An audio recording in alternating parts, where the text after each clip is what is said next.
এই Bodoland knowledge festival যি আয়োজন কৰা হৈছে এইটো সুন্দৰকৈ আয়োজন কৰা হৈছে মই ভবা নাছিলোঁ যে ইমান বাহিৰৰ ৰিচোৰ্চ পাৰ্চন একেখন ঠাইত আহিব আৰু ক'ব বিভিন্ন ধৰণৰ তেওঁলোকৰ বক্তৃতা ৰাখিব বক্তব্য ৰাখিব সেই কথাটো বহুত ভাল লাগিলে সুন্দৰকৈ হৈছে আৰু আমিও এটা মিডিয়াৰ ইণ্টাৰেকশ্যন কৰিলোঁ ইয়াৰ লোকেল মিডিয়াৰ সকলৰ লগত বহুত ভাল লাগিলে সেইটো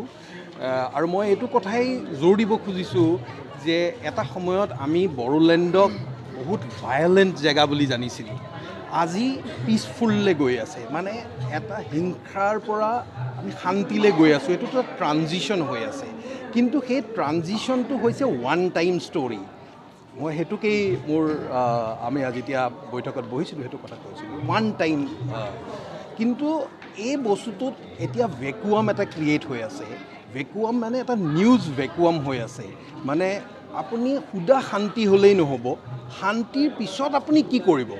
গতিকে মই কৈছোঁ যে ইয়াত এগ্ৰিকালচাৰেল এণ্টাৰপ্ৰিনাৰশ্বিপ হওক ইয়াত ধৰক আপোনাৰ ইণ্ডাষ্ট্ৰিয়েল এটা মানে বাতাবৰণ আহক এটা পৰিৱেশ এটা আহক তেতিয়াহ'লে কি হ'ব নিউজ ছাষ্টেইন কৰিব এতিয়া বৰ্তমান নিউজ ছাষ্টেইন নহয় ছাষ্টেইন কৰিবলৈ হ'লে ইয়াত আৰু বহুত বস্তুৰ প্ৰয়োজন হ'ব যেনেকৈ এতিয়া আপুনি যদি ভাবে বেংগালুৰু কি তেতিয়া আপুনি জানিব যে বেংগালুৰু হৈছে এনেকুৱা এখন ঠাই যি ঠাইত আপোনাৰ এণ্টাৰপ্ৰিনাৰশ্বিপ হয় ষ্টাৰ্টআপ হয় তেনেকুৱা ধৰণৰ কথাবিলাক মনলৈ আহে ঠিক সেইদৰে বড়োলেণ্ডেও এই অঞ্চলটোও এটা আইডেণ্টিটি নিজৰ ক্ৰিয়েট কৰিব পাৰিব লাগিব যাতে এই অঞ্চলত হাজাৰজন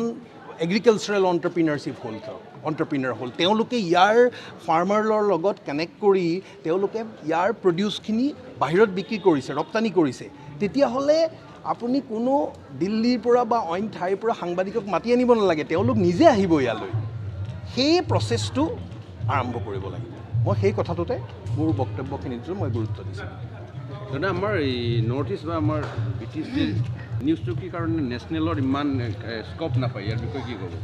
মই কৈছোঁ মই যি সময়ত প্ৰথম এই সাংবাদিকতাত আৰম্ভ কৰিছিলোঁ লেট 90sত ধৰক 97, 98 সেই সময়ছোৱাত এনেকুৱা আছিলে যে মানে গোটেই নৰ্থ ইষ্টে অকল বড়োলেণ্ড এই অঞ্চল বুলিয়েই নহয় BTC এৰিয়া বুলিয়েই নহয় গোটেই নৰ্থ ইষ্টত এনেকুৱা ধৰণৰ আছিলে যে 5 people killed in Nagaland সেই নিউজবিলাক হৈছিলে ধৰক 10 people killed in মণিপুৰ সেইটো এটা নিউজ হৈছিলে পেজ 1ত নিউজ হৈছিলে কিন্তু এতিয়া যদি আপুনি চাই লাহে লাহে তেতিয়া দেখিব যে বহুত নিউজ লাহে লাহে বাহিৰত অহা আৰম্ভ হৈছে আৰু আমি সাধাৰণতে ভাবোঁ যে নেশ্যনেল মিডিয়াত নাহে আপুনি যেনেকৈ প্ৰশ্নটো কৰিছে আমি ভাবোঁ যে নেশ্যনেল মিডিয়া মানে 2-3টা নিউজ চেনেল সুদাটো নেশ্যনেল মিডিয়া মানেতো 2-3টা নিউজ চেনেলেই নহয় বহুত প্ৰিণ্ট আছে যিবিলাকৰ বহুত বছৰ ধৰি মানে প্ৰিণ্ট মিডিয়াম আছে বা বেলেগ মিডিয়াম আছে আপুনি যদি সকলোকে যদি চাই তেতিয়াহ'লে দেখিব যে এই সময়ত মই ভাবোঁ মই 25 বছৰৰ সাংবাদিকতাত মই যি বুজিলোঁ বা শিকিলোঁ বৰ্তমান নৰ্থ ইষ্টৰ ওপৰত মই BTC এৰিয়া বুলি ক'ব খোজা নাই নৰ্থ ইষ্টৰ ওপৰত এতিয়া অকণমান চিন্তা চৰ্চা বাঢ়িছে মানে আগতকৈ আৰু বহুত কিছুমান পজিটিভ নিউজ লাহে লাহে আহিবলৈ লৈছে পজিটিভ মানে কনষ্ট্ৰাক্টিভ নিউজ আহিবলৈ লৈছে থেংক ইউ